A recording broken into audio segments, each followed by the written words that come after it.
নয়নের জলে ভেসে যাচ্ছেন আর বলছে বলি হারি যায়, বলি হারি যায়। হে গোবিন্দ, তোমার প্রেমময় লীলার বলি হারি যায়। এতদিন দেখে এসেছি, জেনে এসেছি, শুনে এসেছি ভক্ত ভগবানের চরণ ধুলি আশা করে, কিন্তু ভগবান ভক্তের চরণ ধুলি আশা করে এ আমি আজ এই প্রথম দেখতে পেলাম। বলি হারি যায়। গোবিন্দ হে, বৃন্দাবনে একজন সামান্য আহিরিনী গোয়ালিনী, তুমি তার চরণের ধুলি নিয়ে সর্বাঙ্গে মাখছো আর বলছো জুড়াইয়ে গেল। বাহ, তুমি না ভগবান। কোথায় তোমার ভগবত্তা? তুমি না স্বতন্ত্র ঈশ্বর। কোথায় তোমার ঈশ্বরত্ব?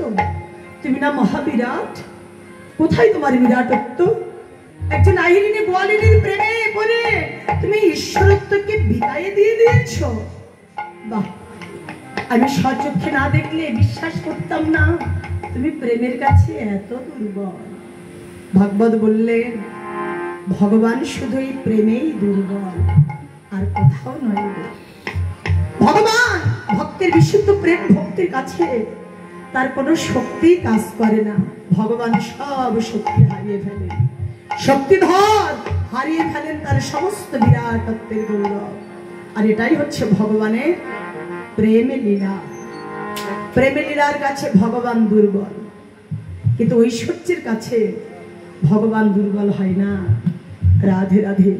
মাধুর্যের কাছে ভগবান বাধা, মাধুর্যের কাছে ভগবান দুর্বল। আর ব্রজে ভগবানকে যারা পেয়েছেন তারা মাধুর্য প্রেম ভক্তি ভালোবাসা দিয়েই পেয়েছে।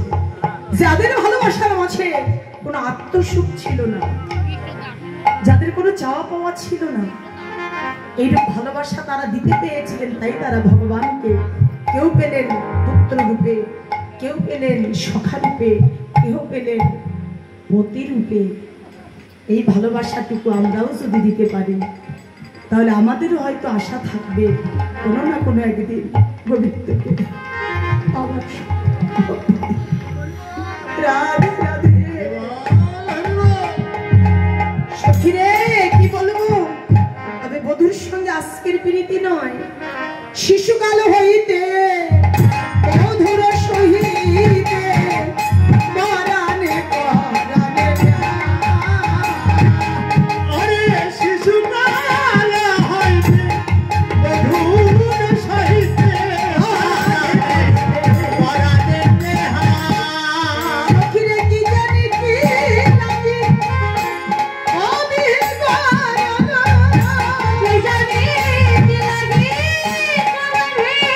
রাধে।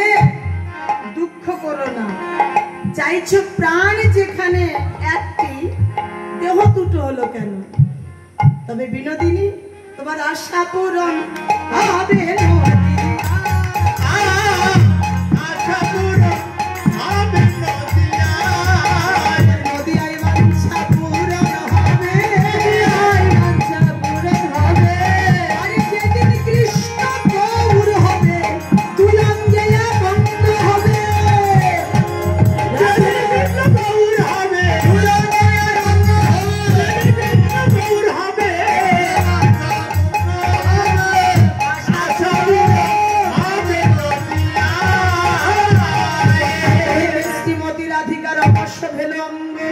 রাধা মোহন দাসী কৃষ্ণ শেষ মরঙ্গ কৃষ্ণ কথা কইতে কইতে রাধা রানী রেখে দেয় প্রেমে যেন অঙ্গবশ। সখিনীগণ ক্লান্তি দূর করে বললেন অনেক হয়েছে, এবার যমুনার দিকে যাওয়া যাক, স্নান করতে হবে তো। সকালে স্নানে চলিলা করি, সকালে স্নানে চলিলা করি, সখীগণ সবাই আনন্দে সকালে স্নানে চলিলা করি, সখীগণ সবাই আনন্দে ব্রত বসন ভূষণ ব্রত বসন ভূষণ লইয়া ব্রত তৈল হলুদ লইয়া ব্রত হলুদ লইয়া সখী আগে চলিল ধাইয়া সখী আগে চলিল ধাইয়া হেরে না গররাজ আরে তুই দে আমার ধেনু সমাজ হেরে না গররাজ এই মুখ দেখে বিভোর হইয়া রাধা রানীকে দেখতে পেয়ে তাড়াতাড়ি করে গোবিন্দ আমার ধেনু মাঝে গেলেন। ধেনু সমাজে গিয়ে একটা ধবলি আর বাছুরি সম্মুখে রেখে দোহনের ভান করে রায় বদন পানে তাকিয়ে আছে। মানে এত চতুর, রাধারানী যাতে বুঝতে না পারে তার প্রেমের প্রতি আমি এত কাঙ্গাল।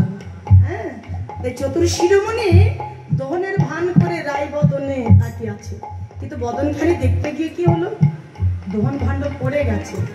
শুধু কি পড়ে যাওয়া নাকি, শ্রী রাধা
এদিকে যে ধবলি আর বাছুরির সম্মুখে রেখে দহন করছিলেন না, আসলে দহন না ভান করেছেন মাত্র।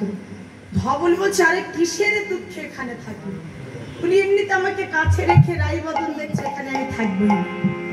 ধবলি কি করলেন সঙ্গে সঙ্গে, হ্যাঁ এখন ছন্দ বিনু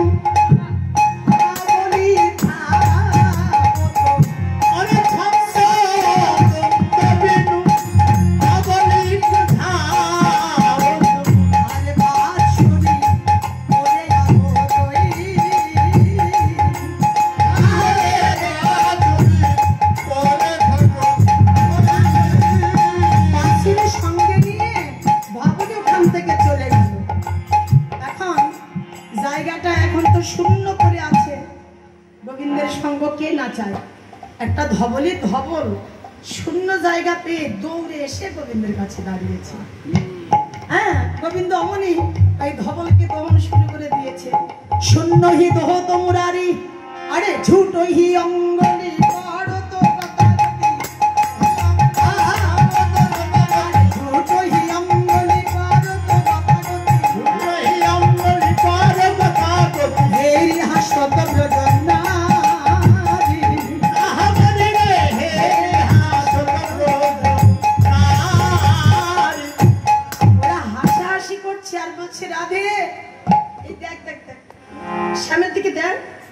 কি দেখতে বলছিস, ওই দিক তাকিয়ে দেখ না, ওই যে ধবলি তো চলে গেছে, আর গোবিন্দ দেখেছিস ধবলি ধবলকে কি সুখে দহন করছে দেখছিস।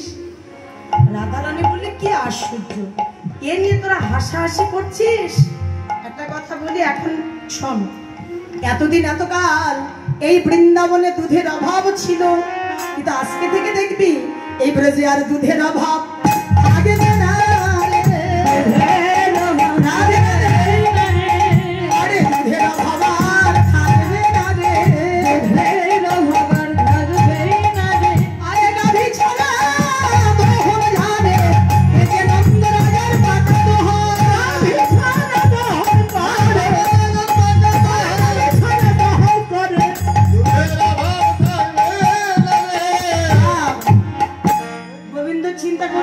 হাসে কেন? ওরা হাসছে কেন?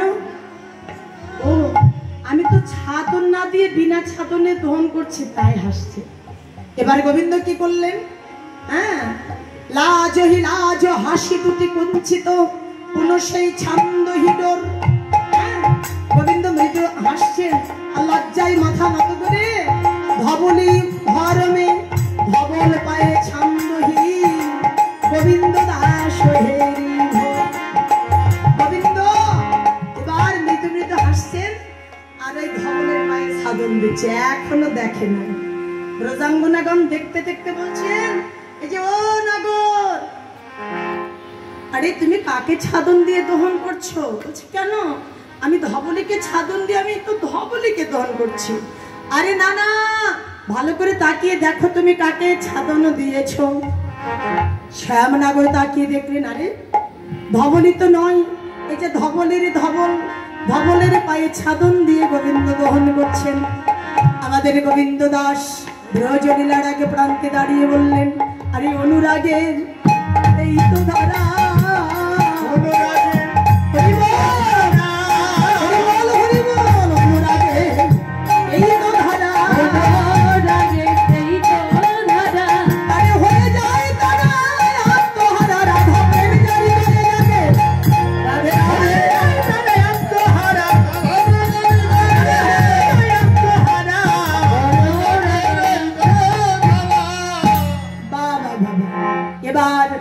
রসময় গোবিন্দ রায় বদন পানে তাকিয়ে রয়েছেন, আর ওদিক থেকে আমার রাধারানী গোবিন্দের বদন পানে তাকিয়ে আছে।